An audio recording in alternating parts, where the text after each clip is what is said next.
नमस्कार सभी को। माँ बनने एक अलग ही एहसास होता है। माँ बनने खुशी और रातों की नींद, आराम, प्यारे प्यार और अनंत बार डायपर बदलना और इन सब के साथ कभी न मिटने वाली भूख। हाँ, अक्सर भूख इस कदर बढ़ जाती है कि आप अपने किचन पर अटैक करती हैं और जो दिखे उन्हें उठाकर खा लेती हैं। मातृ भावनाओं का एक रोलर कोस्टर है जो बिल्कुल कभी खुशी कभी गम की तरह। लेकिन इन सबके बीच डिलीवरी के बाद भोजन इसका जरूरी हिस्सा है। लेकिन क्या आप जानती हैं अपने शरीर का पोषण देने, डिलीवरी के बाद पेट कम करना आसान बनाने और दूध बढ़ाने के लिए क्या खाना चाहिए? इस वीडियो में हम जानेंगे आपको डिलीवरी के बाद क्या खाना चाहिए और क्या नहीं। सबसे पहले हम जानते हैं डिलीवरी के बाद आपको क्या क्या चीजें लेनी है। आपको फल और सब्जियां इस दौरान लेनी है। सीजनल फल फायदेमंद होते हैं, जबकि पत्तेदार सब्जियां, गाजर और शकरकंद आपके नियमित भोजन में शामिल होने चाहिए। इसके अलावा आपको साबुत अनाज भी अपने आहार में शामिल करना है। ये वो जटिल कार्बोहाइड्रेट जो निरंतर ऊर्जा प्रदान करते हैं। इनमें brown rice, quinoa, oats, whole wheat इत्यादि शामिल है। आपको इस दौरान लीन प्रोटीन की भी आवश्यकता हो सकती है। लीन प्रोटीन उन फूड्स में पाए जाते हैं जिनमें वसा, खासतौर में सैचुरेटेड फैट और कैलोरी का लेवल सबसे कम पाया जाता है। तो यहाँ रेगुलर प्रोटीन से अलग है क्योंकि यहाँ एक्स्ट्रा फैट के सेवन के बिना वजन घटाने और मांसपेशियों के रख रखाव को बढ़ाना देने में मदद करती है। इसमें आपको सोयाबीन, पालक, दाल और टोफू जैसे फूड जो आपके शरीर को मजबूत और एक्शन के लिए तैयार करते हैं। इस दौरान आपको हेल्दी फैट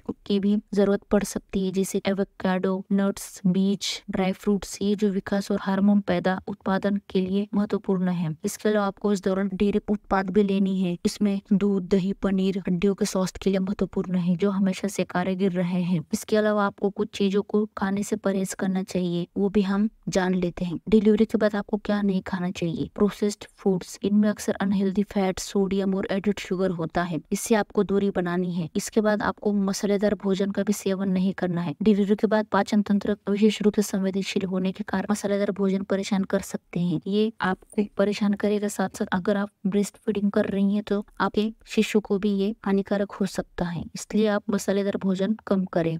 इसके अलावा आप गैस पैदा करने वाले पदार्थों से भी दूरी बनानी है। ये सूजन और असुविधा का कारण बन सकती है। उदाहरणार्थ आपको फ्राइड फूड्स, बैंगन, मैदा, पत्ता गोभी वो भी शामिल है। इन सब चीजों से आपको दूरी बनानी है। इसके अलावा आपको कैफीन युक्त पेय पदार्थों भी अवॉइड करना है। कैफीन शरीर को पानी कम कर सकता है, इसमें नींद न आने की समस्या भी हो सकती है। इस दौरान आपको शराब से भी दूरी बनानी है। अल्कोहल स्तन के दूध को में शामिल हो सकता है और बच्चे को प्रभावित कर सकता है। अब हम जानते हैं दूध बढ़ाने के लिए कुछ पौष्टिक पदार्थ आप अपने डाइट में शामिल कर सकती है, जिससे आपका ब्रेस्ट मिल्क बढ़ने में मदद मिल सकती है। आपको मेथी के बीज डिलीवरी के बाद का भोजन के रूप में इन्हें रात भर भिगो कर रखे और सुबह इसका आप सेवन कर सकती है। इसके अलावा आप बादाम ले सकती है। प्रोटीन, कैल्शियम और स्वस्थ वसा एक अच्छा स्रोत है। यह नाश्ते के रूप में या विभिन्न व्यंजनों में जोड़ने के लिए उपयुक्त है। इसके अलावा काजू, खजूर ये सब चीजें भी अपने आहार में शामिल कर सकती है। आपको इस दौरान ओट्स भी अच्छा माना गया है। घुलनशील फाइबर से भरपूर ओट्स दूध उत्पादन को बढ़ावा देते हैं। इन्हें दलिया के रूप में खाया जा सकता है या स्मूदी में मिलाया जा सकता है। इस दौरान आपको हरी पत्तेदार सब्जियां भी लेनी है। आपको आयरन, कैल्शियम और विटामिन ए और सी से भरपूर इन्हें सलाद, सूप या स्टर फ्राई के रूप में भी लिया जा सकता है। इस दौरान आपको हरी पत्तेदार सब्जियां बहुत फायदेमंद है। इससे अगर आप फीडिंग करवा रही तो इसके आप और आपके साथ आपके शिशु को भी लाभ होगा। तो इस वीडियो में हमने डिलीवरी के बाद खाने जाने वाले फूड के बारे में बात की है। अब हम आपको मिलेंगे नेक्स्ट वीडियो में। तब तक आप अपना ध्यान रखें, खुश रहें। धन्यवाद।